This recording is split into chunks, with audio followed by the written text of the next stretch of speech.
بسم الله الرحمن الرحيم السلام عليكم كسودو برنامج رمضان تي نوشا maanta waxaanu ka hadli doonaa sirta farxadda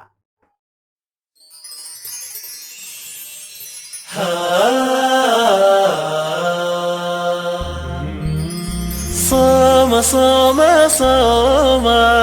بشهر رمضان صوم صوم صوم صوم صوم صوم بشهر رمضان صوم صوم صوم صوم waxaynu raadinaa farxadda iyada oo inoo dhow sida aynu mararka qaar u raadino muraayadda iyadoo saaran indhaheena korkooda qaar ayaa u malaynaya farxaddu inay tahay noolaanshiyaha bilaa walwal balse taas haddii ay xaqiiqo tahay kuwa waalan ayaa noqon lahaa kuwa ugu farxad badan dadka qof kastoo inaga mida dhammaanteed waxa uu gacanta ku haystaa furaha farxaddiisa nolosha balse dhibaatadu waxa weeye sida uu u isticmaali lahaa farxaddu uma baahna mucjisooyin balse keliya waxay u baahan tahay qalbi wax saamaxa weji dhoola caddeeya ku qanacsanaa nasiibka iyo ku kalsoonaa rabbi oo dhammaystiran dadka ugu farxadda badan noloshu waa kuwa ka dhigay farxadda mahadnaq murugada samir aamuska fikir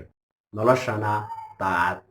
farxadda kuwa kale kaama qaadayso farxaddaada qaninimadoodu ma nusqaaminayso risiqaaga caafimaadkooduna ma saameynayo caafimaadkaaga haddii aad qof farxad geliso rabbi waxa uu kuu soo dirayaa qofku farxad geliya farxaddu ma aha qaninimo qurux jacayl iyo caafimaad balse waa isticmaalidda waxyaabahaasi sida ugu saxsan qeyrku waxa uu malaynayaa inay farxaddu ku jirto qaninimada halka dhinaca kale aynu helayno tujaar maalkooda u bixinaysa si ay u helaan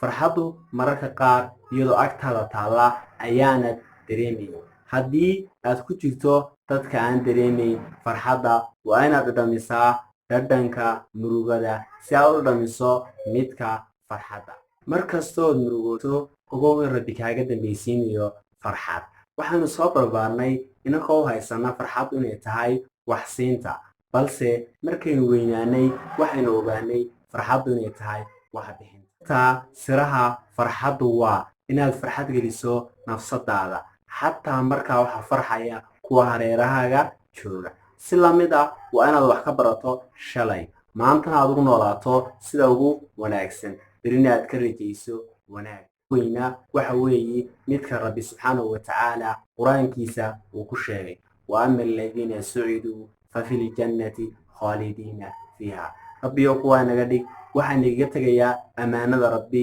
asalaamu calaykum waraxmatullaahi wabarakaatu